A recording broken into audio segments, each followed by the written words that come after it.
Good morning, good afternoon, good evening.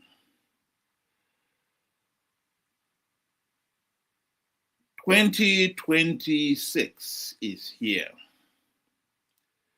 And a year ago this month, blessed Geza, Runesu, and three of his comrades best on the political scene in Zimbabwe exploded, if you want,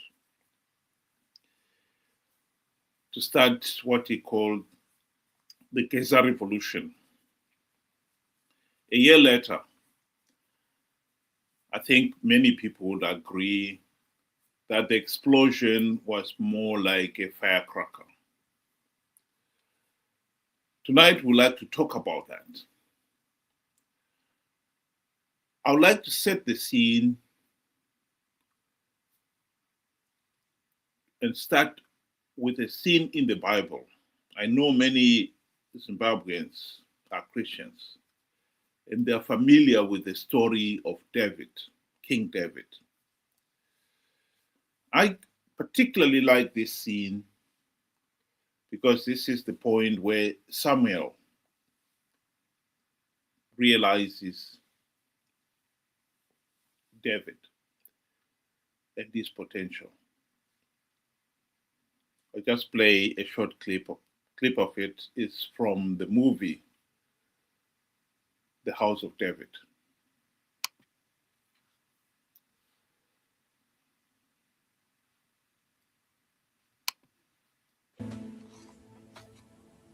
Who are you? I am Samuel, prophet of the Most High.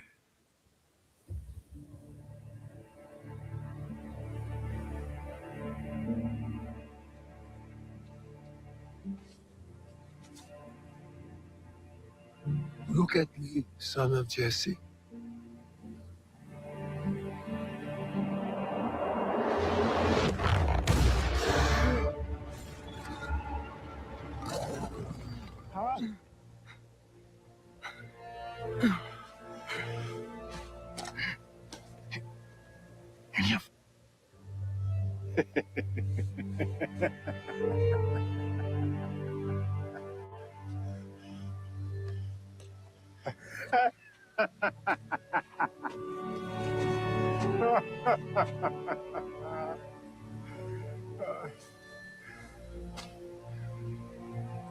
No, I came expecting a great warrior.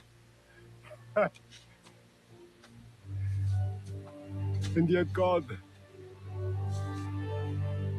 does not see what man sees. Man sees the outward appearance. God looks into the heart. David, son of Jesse, simple shepherd. When this day is through, you will be something entirely new.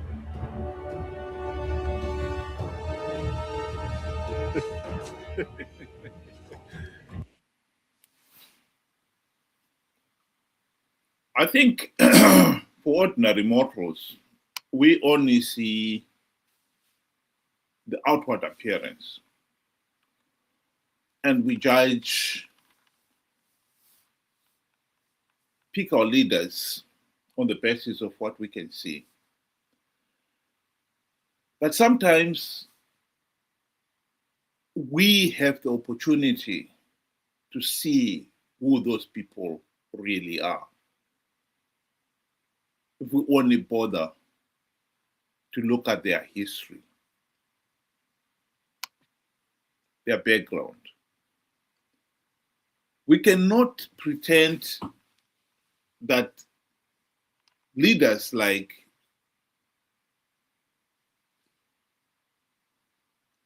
Mnangagwa, Robert Mugabe, Chwenga, Geza, and so on and so forth, Nelson Chamisa, Morgan Trangirai, we did not know them. Because most of them, we have accumulated enough knowledge to know who they are. And like I said, we'd like to focus this on the discussion of why did the Geza revolution fail to take off? Ben, welcome to the program. Good day to you and good day to our viewers. Thank you for joining us. The Geza revolution. It started,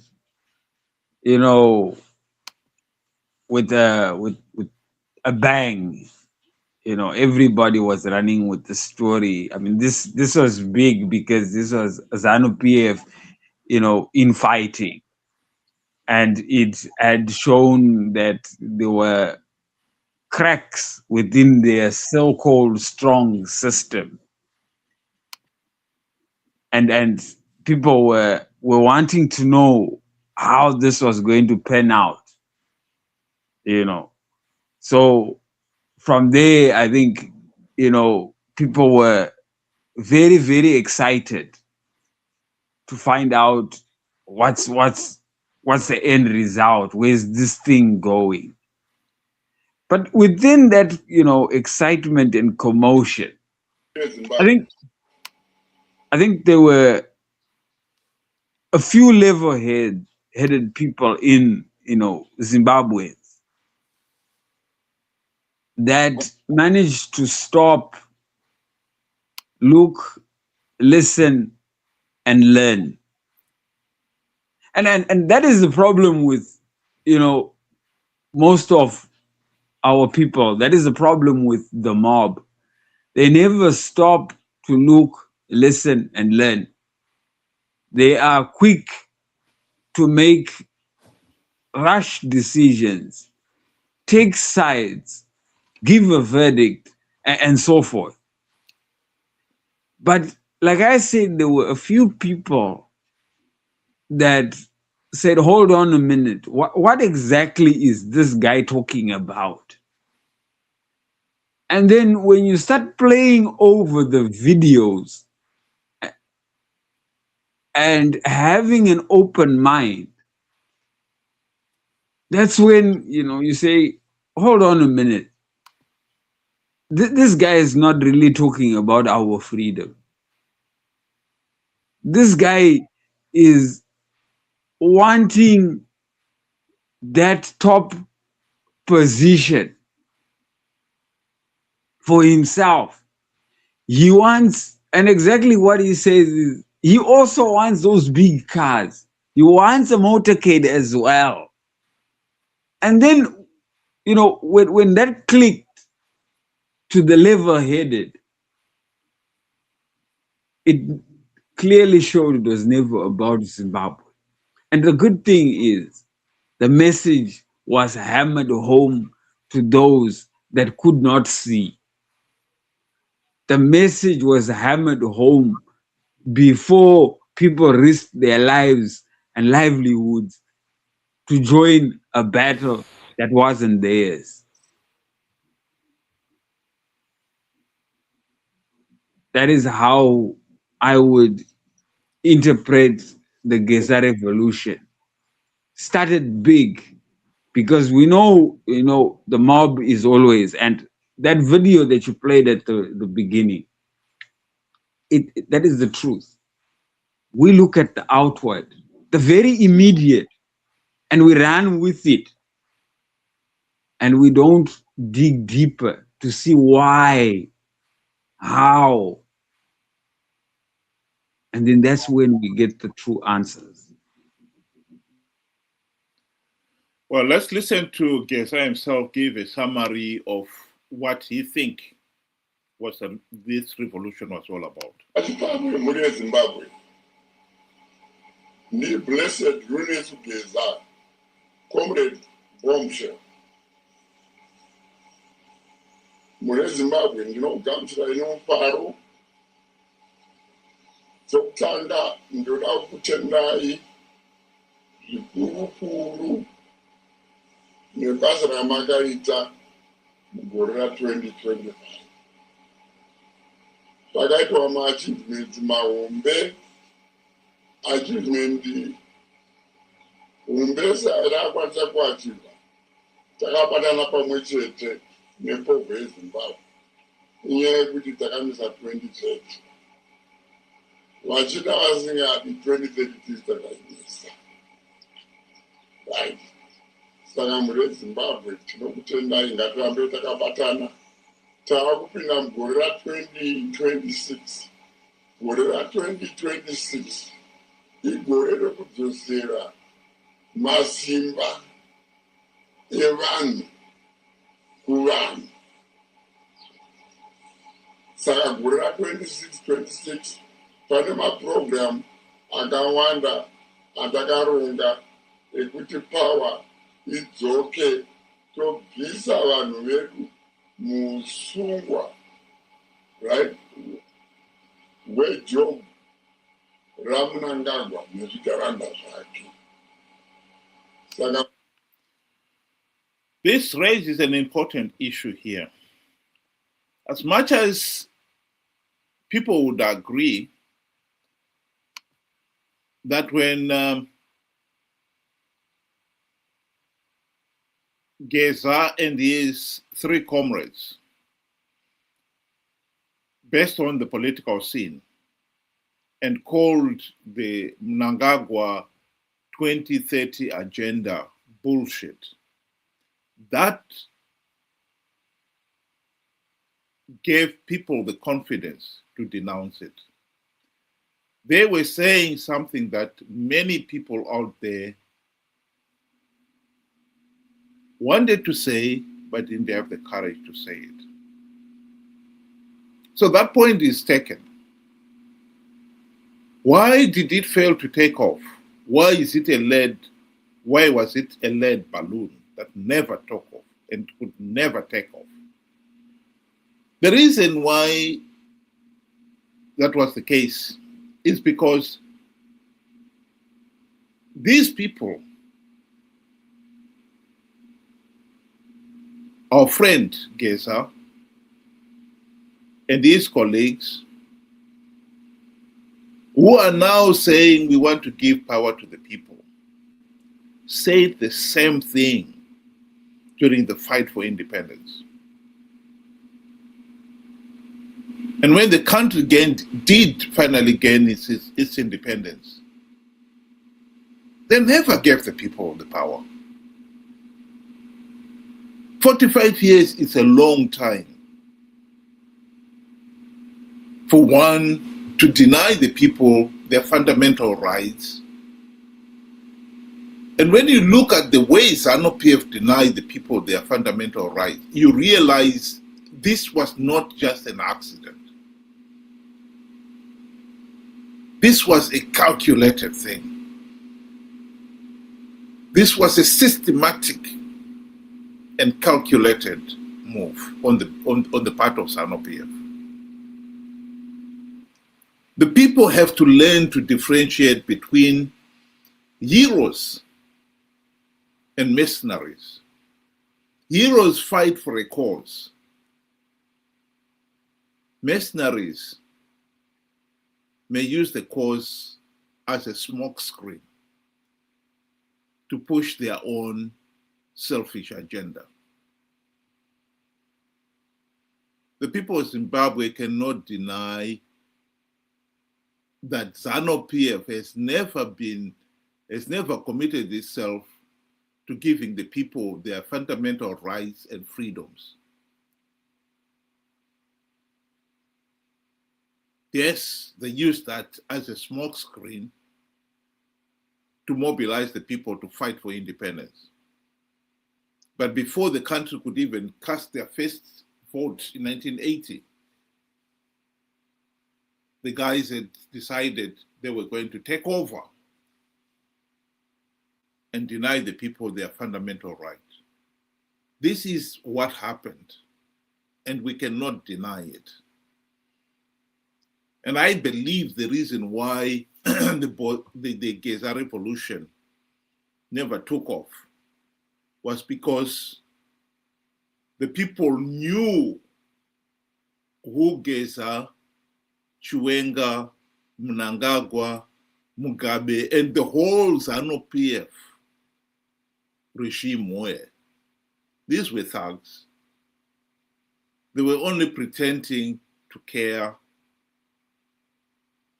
when it suits them, but will abandon that ASAP. The people were not fooled by Geza's sentiment that he wanted to remove the ZANU-PF, the Mnangagwa dictatorship, because they could see he was also queuing up to replace Mnangagwa with another dictator. We cannot claim that we did not see it because we have seen it, we have known it. All these years we have known ZANU-PF to be thugs, vote-rigging thugs. And to keep on pretending somehow they will change would have been very naive. Very naive indeed.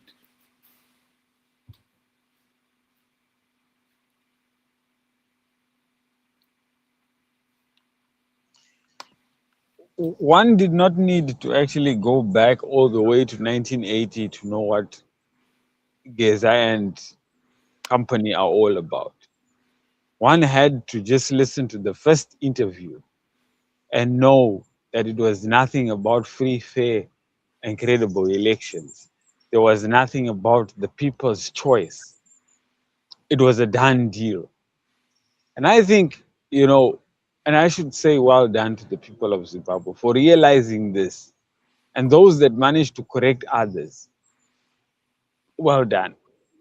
Otherwise, we would have seen the same mistake happen that happened in 2018 or 2017 when we replaced Mugabe with Mnangagwa. It was their choice. It was Geza and company that put him there. And they felt that they can put anybody there and replace him and so forth. And we would be just there to make up the numbers. And that, for me, was the turning point for the Geza revolution. And that was basically about it.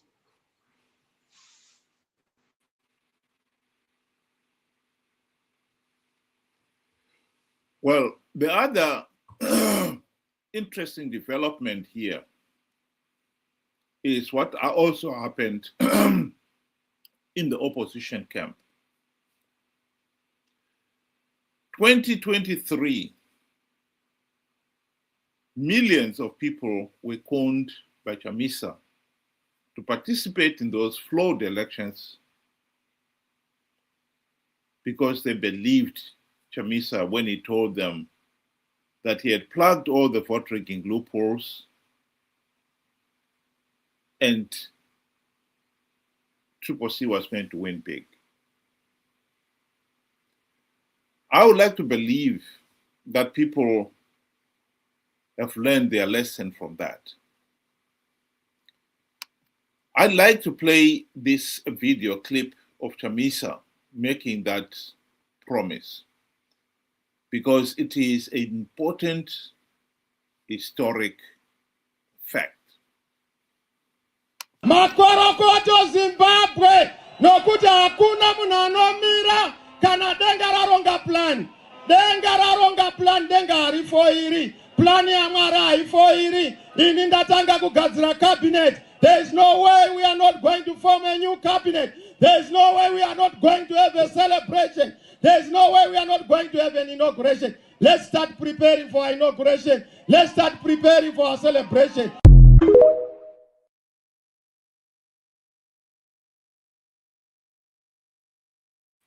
The challenge to the people of Zimbabwe when it comes to the opposition is that we don't have to have the insight of God to see what Chamisa and his MDC friends would become. we have had 25 years of these individuals in positions of power and authority to now know that they are corrupt, incompetent, liars, and conmen. This is the reality. Right now, we are preparing for 2028 elections. And Chamisa is already gearing to con the people to participate in those flawed elections and gives ZANU-PF legitimacy. The big question is, have we learned the lesson? Ben, do you want to give your closing remarks? I think here lies the biggest challenge, because we still find that a lot of people believe Chamisa is the answer and is the only answer. And they have taken the task upon themselves to defend him at all costs, even though you can even show them all the amount of evidence that shows that Chamisa is truly a conman. They will not have it. So I think here is the battle, because Chamisa, like you said, is going to come up. He's already promised that 2026 is the year that he's going to do it. So we have to warn the people that, hey, remember what this guy has done and what this guy is capable. He will lie to you and take a sabbatical about it. So it is now up to the people to accept that as acceptable, or to finally bring him to task, to say, hey, hold on a minute. You lied to us and you left us there in the mud. Where are the answers? Where are the promises?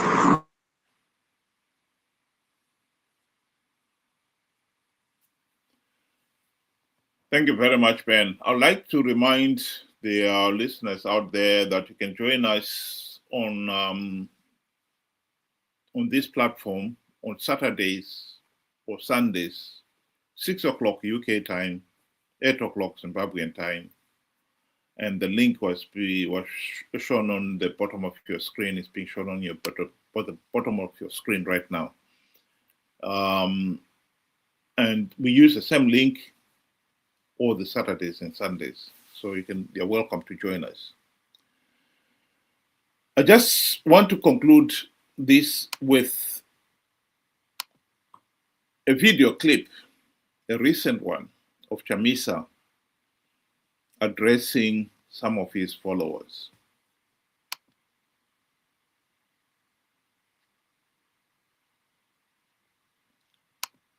My apologies. This is the one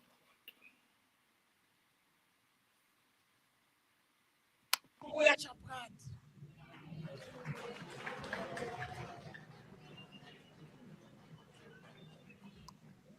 Kurukuya chapati. Chapati chinosumuka chichibva pasi, tiri kuronga chapati. Ende hachimisike kana uri ani, chapati chinokupractice. Kurukuya chapati.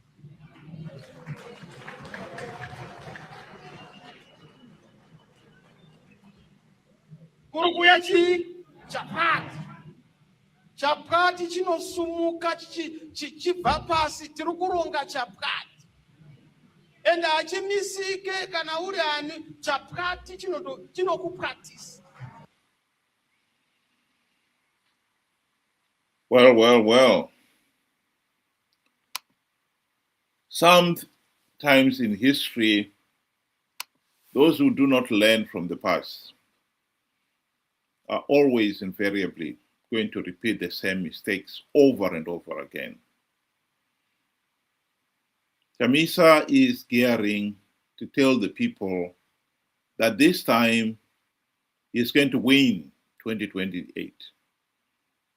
Con them to participate in those flawed elections and give ZANU-PF legitimacy and perpetuate the dictatorship. We really have to stand up and stop him. There are people out there who are finding it very difficult to learn from the past. And he's taking advantage of those people. One of the tragedies of Zimbabwe is that we had universal suffrage. We gave the vote to people who don't even understand what their responsibility is when you have the vote. And because of that,